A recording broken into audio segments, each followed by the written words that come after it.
Welcome to mister cricket. Champions trophy అయిపోయింది, మనం గెలిచినాం. అది అయిపోయిన వెంటనే అందరూ ఐపీఎల్ మూడ్లోకి జంప్ అయ్యారు. కొంతమంది ప్లేయర్లు అయితే ఐపీఎల్ స్క్వాడ్లలో కలిసిపోయారు కూడా. ఈరోజు మనం కూడా ఐపీఎల్ గురించే మాట్లాడుకుందాం. అయితే నేను మన ఎస్ఆర్ఎస్ టీం గురించి ఆల్రెడీ చెప్పిన. మిగిలిన టీంలు అన్నిట్లలో కూడా బెస్ట్ బౌలింగ్ గురించి మనం మాట్లాడుకుందాం. బౌలింగ్ ట్రియో, అదే పేస్ బౌలింగ్ ట్రియో. ప్రతి ఐపీఎల్ స్క్వాడ్ లో మినిమం 3 పేసర్లు అయితే ఆడతారు కదా. అయితే ఆడే 3 పేసర్లు ఎవరు అనేది మనం ఇప్పుడే అనుకొని అందులో బెస్ట్ ఎవరు ఉన్నారు, నెంబర్ 1 పొజిషన్లు ఎవరు ఉన్నారు అనే దాని గురించి మనం ఇప్పుడు మాట్లాడదాం. అయితే దానికంటే ముందు నేను మీ అందరికి చెప్తూనే ఉంటాను వీడియోలలో, ఈ ఐపీఎల్ నుండి ఇటువంటి క్రికెట్ ముచ్చట్లు మీతో మాట్లాడడానికి నేను లైవ్ కద్దాం అనుకుంటున్నా. దానిపైన మీ ఒపీనియన్ ఏంటి అనేది కామెంట్ చేయండి. ఇక నేను ఈ లైక్, షేర్, సబ్స్క్రైబ్ అని మిమ్మల్ని అడగా. ఎందుకంటే మీకు నచ్చితే లైక్ చేస్తారు, నచ్చకపోతే కామెంట్ చేస్తారు, ఇంకా నచ్చితే సబ్స్క్రైబ్ చేసుకుంటారు. కాబట్టి ఇప్పుడు మనం మన టాపిక్ లో పోదాం. ఈ ఐపీఎల్ లో బెస్ట్ పేస్ బౌలింగ్ ట్రియో ఎవరు అనే దాని గురించి మనం ఇప్పుడు మాట్లాడుకుందాం.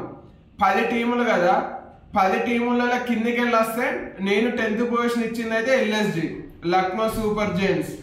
Lucknow super Giants 10th position ఎందుకు అంటే ఇందులో ఉన్న పేసర్లను చూస్తే వీళ్ళని చూసి భయపడాలి అనే ఫీలింగ్ ఎవరికి రాదని నేను అనుకుంటాను. ఈసారి ఐపీఎల్ లో లక్నో పేస్ బౌలింగ్ ను లీడ్ చేసేది ఆవేష్ ఖాన్. ఆవేష్ ఖాన్ గురించి మన అందరికి తెలిసిందే. మనోడు మంచిగా బాల్ లో 2 వైపులా మూవ్ చేస్తూ ఉంటాడు, అట్నే షార్ట్ బాల్స్ కూడా మంచిగా వేస్తూ ఉంటాడు. అట్లా వేరియేషన్ చూపిస్తూ ఉంటాడు తన బౌలింగ్ లో. తనతో పాటు మయాంక్ యాదవ్. మయాంక్ యాదవ్ అంటే అందరికి గుర్తొచ్చేది ఒకటే, స్పీడ్ స్పీడ్ స్పీడ్. మినిమం ప్రతి బాల్ కూడా 150 స్పీడ్ తోటి వేస్తూ ఉంటాడు. అదే మనతో వచ్చిన సమస్య. అట్నే ఇంకొక లెవెల్ అంటే మోసిన్ ఖాన్. మనోడు మంచి లెఫ్ట్ ఆర్మ్ మీడియం పేసర్ అన్నమాట. అయితే ఈ 3 పేర్లు వింటే వీళ్ళని చూసి భయపడాలి అనే ఫీలింగ్ ఏ జట్టుకు కూడా రాదు. అందుకే నేను వీళ్ళని 10th పొజిషన్ అని చెప్పిన. ఇక 9th పొజిషన్ నేను ఇచ్చింది అయితే KKR, Kolkata night riders. KKR యొక్క పేస్ ట్రియోని కనుక చూసుకుంటే అందులో ఫస్ట్ మనకు గుర్తొచ్చేది హర్షిత్ రాణా. లాస్ట్ టైం మంచిగా పర్ఫార్మెన్స్ చేసిండు, మెయిన్ గా ఎస్ఆర్హెచ్ పైన ఇంకా పర్ఫార్మెన్స్ చేసిండు, అట్నే ఫ్లయింగ్ కిస్లు ఇచ్చిండు. దానికి తోడు ఐపీఎల్ 2024 తర్వాత ఇండియన్ టీమ్ కు 3 ఫార్మాట్లలో డెబ్యూ కూడా చేసిండు. మనోడు కూడా బాల్ లో మంచిగా 2 వైపులా స్వింగ్ చేయగలుగుతాడు. అట్నే పేస్ 140 స్పీడ్ తోటి మినిమం వేస్తాడు. అయితే తన బౌలింగ్ యొక్క పేస్ ని ఎప్పుడు తక్కువ వేయాలి, ఎప్పుడు ఎక్కువ వేయాలి అనేది మనకు బాగా తెలుసు. మనంతో పాటు ఈ టీమ్ లో ఉన్న ఇంకో పేసర్ ఎవరంటే హెన్రిక్ నోకియా. మనోడు కూడా మినిమం 150 తోటి ప్రతి బాల్ వేస్తూ ఉంటాడు. అట్నే న్యూ బాల్ తోటి వేయగలడు, డెత్ ఓవర్లలో కూడా మంచి బౌలింగ్ వేస్తాడు. అట్నే వైభవ్ అరోరా. వైభవ్ అరోరా పేరు మన అందరికి ఫిక్స్ అయిందంటే మెయిన్ గా మన ఎస్ఆర్హెచ్ ఫ్యాన్స్ అందరు మైండ్ లో ఫిక్స్ అయింది ఎప్పుడంటే ఐపీఎల్ 2024 ఫైనల్స్ లో ట్రావిస్ హెడ్ వికెట్ తీసిండు కదా ఫైనల్ లో. అట్లా మనోడి పేరు మనందరికి బాగా ఫిక్స్ అయింది. మనోడు లెఫ్ట్ ఆర్మ్ బౌలర్, అట్నే నోకియా కూడా లెఫ్ట్ ఆర్మ్ బౌలరే. అయినా కూడా ఈ టీం యొక్క క్వాలిటీ అంటే మెయిన్ గా ఐపీఎల్ కి వచ్చేసరికి ఐపీఎల్ లో వీళ్ళు చేసిన పర్ఫార్మెన్స్ ని బట్టి అయితే నేను వీళ్ళని 9th పొజిషన్ లో పెట్టినా. ఇక 8th పొజిషన్ కి వస్తే పంజాబ్ కింగ్స్. పంజాబ్ కింగ్స్ యొక్క బౌలింగ్ ను లీడ్ చేసేది హర్షదీప్ సింగ్. హర్షదీప్ గురించి T20లలో మనం స్పెషల్ గా మాట్లాడుకోవాల్సింది ఏం లేదు. యార్కర్లు, డెత్ ఓవర్లలో వేస్తాడు, అట్నే స్టార్టింగ్ న్యూ బాల్ తోటి వేస్తూ ఉంటాడు. మన ఇండియాకు ఇప్పుడు T20లలో లీడింగ్ వికెట్ టేకరు. కాబట్టి మనోడి గురించి కనుక పక్కన పెడితే ఇంకో పేసర్ ఎవరంటే లోకీ ఫెర్గ్యూసన్. మనోడు కూడా 150 స్పీడ్ తోటి బౌలింగ్ వేస్తూ ఉంటాడు. మెయిన్ గా డెత్ ఓవర్లలో మంచి బౌలింగ్ వేస్తాడు. అట్నే వీళ్ళిద్దరికి తోడు Marco Jansen. Marco Jansen bowling allrounder, bat తోటి కూడా మంచి పర్ఫార్మెన్స్ ఇస్తాడు. కానీ మనోడు మెయిన్ గా బౌలింగ్ అన్నమాట. ఆ బౌలింగ్ లో కూడా మనం చూసుకుంటే మెయిన్ గా న్యూ బాల్ తోటి ఇంకా మంచి పర్ఫార్మెన్స్ ఇస్తాడు అన్నమాట. మార్కో యాన్సన్ తోటి కలిసి హర్షదీప్ సింగ్ స్టార్టింగ్ లో బౌలింగ్ వేస్తాడు అంటే న్యూ బాల్ తోటి. అట్నే లోకీ ఫెర్గ్యూసన్ తోటి కలిసి మనోడు డెత్ ఓవర్లలో కూడా మంచి పర్ఫార్మెన్స్ చేయగలుగుతాడు. ఈ ముగ్గురి ఐపీఎల్ పర్ఫార్మెన్స్ ను బట్టి అంటే హర్షదీప్ సింగ్ మంచిగా ఉన్నా కూడా వీళ్ళిద్దరితో కలిసి 3 ట్రియోను నేను 8th పొజిషన్ లో పెడుతున్నా అన్నమాట. ఇక అట్నే 7th పొజిషన్ లో చూసుకుంటే సిఎస్కే, చెన్నై సూపర్ కింగ్స్. అవును, చెన్నై సూపర్ కింగ్స్ కి ఈసారి కొంచెం బౌలింగ్ లో కష్టాలు అనేటివి ఉన్నాయి. అందులోనూ పేస్ బౌలింగ్. కాకపోతే తెలిసిందేగా మన ఎంఎస్ ధోని వాళ్ళని ఏదో ఒక రకంగా మంచిగా తీర్చిదిద్దుతాడు. ఈసారి కనుక వాళ్ళ పేస్ బౌలింగ్ అటాక్ కనుక చూసుకుంటే ఖలీల్ అహ్మద్ మంచిగా బాల్ కంట్రోల్ చేయగలుగుతాడు. అట్నే తన బౌలింగ్ లో మంచి వేరియేషన్స్ కూడా చూపిస్తూ ఉంటాడు. కాకపోతే మనంతో పాటు పతిరాణా గురించి మన అందరికి తెలిసిందే, డెత్ ఓవర్ బౌలరు. మనోడిని అసలు డెత్ ఓవర్ బౌలర్ వేసిందే ఎంఎస్ ధోని. సిఎస్కే కి సూపర్ గా ఆడతాడు. కాకపోతే లాస్ట్ సీజన్ లోనే కొంచెం అనుకున్నంత ఆడలేదు. అయినా కూడా ఈ సీజన్ లో మనోడిని తక్కువ అంచనా వేయడానికి లేదు. వీళ్ళిద్దరితో పాటు Sam Curran present England T20 టీంలో అంతగా పర్ఫార్మెన్స్ చేయట్లేదు. కానీ మళ్ళీ చెన్నైలో మనోడు గతంలో చేసిన పర్ఫార్మెన్స్ గుర్తు చేసుకోవచ్చు మనం. అందులోనూ ఇటువంటి ఒక టాలెంట్ ఉన్న ప్లేయర్ కొంచెం బ్యాట్ ఫేజ్ లో నడుస్తూ ఉంటే వాళ్ళు ధోని దగ్గరికి వస్తే మంచిగా సెటిల్ అయిపోతా ఉంటారు, మనందరికి తెలిసిందే. అయితే వీళ్ళ బౌలింగ్ అటాక్ లో మెయిన్ గా ఖలీల్ అహ్మద్ ఏమో న్యూ బాల్ తోటి బౌలింగ్ చేస్తాడు, శామ్ కరణ్ ఏమో మిడిల్ ఓవర్ లో చూసుకుంటాడు, పతిరాణన్ ఏమో డెత్ ఓవర్ లో చూసుకుంటాడు. కాబట్టి వీళ్ళ బౌలింగ్ అటాక్ ఇట్లా ముగ్గురు పేస్ ట్రియో కరెక్ట్ సెట్ అయింది. అయినా కూడా వీళ్ళ పర్ఫార్మెన్స్, వీళ్ళ పేర్ల వెనుక వీళ్ళ ఐపీఎల్ హిస్టరీ చూసుకొని నేను వీళ్ళని 7th పొజిషన్ లో పెడుతున్నా. ఇక 6th పొజిషన్ లో చూసుకుంటే రాజస్థాన్ రాయల్స్ ఉంటది. రాజస్థాన్ వల్ల మెయిన్ బౌలర్ అంటే బోల్ట్ ను వదులుకొని ఆర్చర్ ను తీసుకున్నది. ఆర్చర్ గురించి మన అందరికి తెలిసిందే. ఆర్చర్ సూపర్ లెంత్ బౌలర్ అన్నమాట, కరెక్ట్ లెంత్ లో వేస్తాడు బాల్స్. అట్నే ఎప్పుడు వికెట్ల కోసం ప్రయత్నిస్తూ ఉంటాడు. మనంతో పాటు తుషార్ దేశపాండే, సిఎస్కే లోకి వెళ్ళొచ్చిన తుషార్ దేశపాండే ఈసారి ఆర్ఆర్ ఆడుతున్నాడు. కాబట్టి మనోడు కూడా ప్లేయింగ్ లెవెల్ ఉంటాడు. అయితే మనం దగ్గర బాలలో మంచి వేరియేషన్స్ ఉంటాయి, 6 బాలను 6 రకాలు వేయగలుగుతా ఉంటాడు. అందుకే సిఎస్కే లో రన్స్ ఇచ్చినా కూడా సక్సెస్ అయ్యాడు. ఇక్కడ ఆర్ఆర్ ఎట్లా ఆడుతారో చూడాలి. వీళ్ళిద్దరితో పాటు సందీప్ శర్మని ఎట్లయినా ఆర్ఆర్ రిటైన్ చేసుకున్నది. మనోడు మంచి స్లో బాల్స్ వేస్తూ ఉంటాడు. ఆ స్లో బాల్స్ తోటే మనం దగ్గర స్పీడ్ ఉండదు, కానీ ఆ స్లో బాల్స్ తోటే ప్రత్యర్థుల్ని కన్ఫ్యూజ్ చేస్తూ ఉంటాడు అన్నమాట. అది మనోడికి ఉన్న స్ట్రెంగ్త్. కాబట్టి వీళ్ళని నేను 6th పొజిషన్ లో పెట్టినా. ఆ తర్వాత 5th పొజిషన్ కి వస్తే ఆర్సీబీ, రాయల్ ఛాలెంజర్స్ బెంగళూరు. వాళ్ళు ఈసారి వాళ్ళ బౌలింగ్ ను కొంచెం సరిదిద్దుకున్నారనే చెప్పాలి. అందులోనూ మెయిన్ గా వీళ్ళ బౌలింగ్ ను లీడ్ చేసేది స్వింగ్ కింగ్ భువనేశ్వర్ కుమార్. అవును, భువనేశ్వర్ కుమార్ ఎస్ఆర్హెచ్ లో లేడు, ఆర్సీబీకి ఆడతాడు.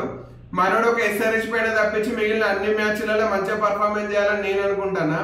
భువి గురించి స్పెషల్ గా చెప్పాల్సింది ఏం లేదు, మనోడు స్వింగ్ కింగ్. మనోనికి తోడు ఆర్సీబీలో జోష్ హెజల్వుడ్ ఉన్నాడు. హెజల్వుడ్ గురించి మన అందరికి తెలిసిందే. మనోని పేసు అట్నే యార్కర్లు పర్ఫెక్ట్ వేస్తా ఉంటాడు, అట్నే హైట్ ను ఉపయోగించుకుంటా ఉంటాడు. వీళ్ళిద్దరికి తోడు యశ్ దయాల్ ఆర్సీబీ రిటర్న్ చేసుకున్నది. మనోడు మంచి డెత్ బౌలర్ అయింది అన్నమాట ఆర్సీబీకి. అట్నే మనోడు మంచి లెంత్లలో బౌలింగ్ చేస్తా ఉన్నాడు, అది లాస్ట్ ఇయర్ మనం అందరం చూసినాం. కాబట్టి వీళ్ళ ముగ్గురిని చూసుకుంటే భువనేశ్వర్ కుమార్ సూపర్, కాకపోతే హెజల్వుడ్ ఎప్పుడు కూడా ఐపీఎల్ లో అబ్బా అనిపించలేదు. యశ్ దయాల్ లాస్ట్ ఇయర్ పర్వాలేదు అనిపించిండు. అయినా వీళ్ళ ముగ్గురు, అందులోనూ మెయిన్ గా భువి గురించి మన అందరికి తెలిసిందే. స్టార్టింగ్ ఓవర్లలో మంచిగా వేస్తా ఉంటాడు. హెజల్వుడ్ కూడా స్టార్టింగ్ వేస్తాడు, అట్నే మిడిల్ ఓవర్లలో వేస్తాడు. ఇక యశ్ దయాల్ అయితే మెయిన్ గా డెత్ ఓవర్లలోనే బౌలింగ్ చేస్తూ ఉంటాడు. వీళ్ళ ముగ్గురు ట్రియోని చూస్తే వీళ్ళని మనం 5th పొజిషన్ లో పెట్టచ్చు. ఇక ఆ తర్వాత 4th పొజిషన్ పోతే ఢిల్లీ క్యాపిటల్స్ ఉంటుంది. ఢిల్లీ క్యాపిటల్స్ లో ఫస్ట్ మన అందరికి గుర్తొచ్చే పేరు స్టార్ గురించి స్పెషల్ గా చెప్పాల్సింది ఏం లేదు. మనోని బౌన్స్, యార్కర్ మన అందరికి తెలిసిందే. నేను లీగ్ మ్యాచ్లలో పర్ఫార్మెన్స్ చేయకున్నా కూడా మెయిన్ గా క్వాలిఫైయర్స్ లలో అట్నే ఫైనల్ పర్ఫార్మెన్స్ చేస్తా అన్నట్టు లాస్ట్ ఇయర్ ఆడిండు. మన ఎస్ఆర్ఎస్ ను దెబ్బ కొట్టిండు. కేకేఆర్ టైటిల్ గెలవడంలో కీ రోల్ పోషించిండు. అయితే ఈసారి ఢిల్లీకి ఆడుతున్నాడు అనమాట. అట్నే ఢిల్లీలో ఈసారి స్టార్ తో పాటు యార్కర్ కింగ్ నటరాజన్ కూడా ఉన్నాడు. నటరాజన్ గురించి కూడా మన అందరికి తెలిసిందే. ఎస్ఆర్ఎస్ లోకి వెళ్ళి ఢిల్లీలోకి 10 కోట్లకు పోయిండు. మనోని గురించి కూడా ఇవ్వలేకపోతే ఇంట్రొడక్షన్ అనేది అవసరం లేదు. మెయిన్ గా మన ఎస్ఆర్ఎస్ ఫ్యాన్స్ కి అయితే అస్సలు అవసరం లేదు. అట్నే వీళ్ళిద్దరితో పాటు ఈసారి ఢిల్లీలో ఉన్నది ముఖేష్ కుమార్ కు ఢిల్లీ ఆర్టీఎం వాడింది. అయితే ఈ బౌలింగ్ అటాక్ లో కూడా ఫస్ట్ లెవెల్ వేయాలి, మిడిల్ లెవెల్ వేయాలి, డెత్ ఓవర్ లెవెల్ వేయాలి అనేది ఫిక్స్ ఉన్నది. ముఖేష్ కుమార్ మెయిన్ గా పవర్ ప్లే వేస్తూ ఉంటాడు. నటరాజన్ ఏమో డెత్ ఓవర్ బౌలర్. అట్నే ఇక మిచెల్ స్టార్క్ ఏమో ఫస్ట్ వేస్తా ఉంటాడు, లాస్ట్ వేస్తా ఉంటాడు. అట్లా వీళ్ళ బౌలింగ్ అటాక్ కూడా మంచి సెటిల్ గా ఉన్నది. అందుకే వీళ్ళని 4th పొజిషన్ లో పెట్టినా అన్నమాట నేను. ఆ తర్వాత టాప్ 3 లో ఫస్ట్ పొజిషన్ లెవెల్ ఉన్నారో కూడా నేను మీకు స్పెషల్ గా చెప్పాల్సిన అవసరం లేదు.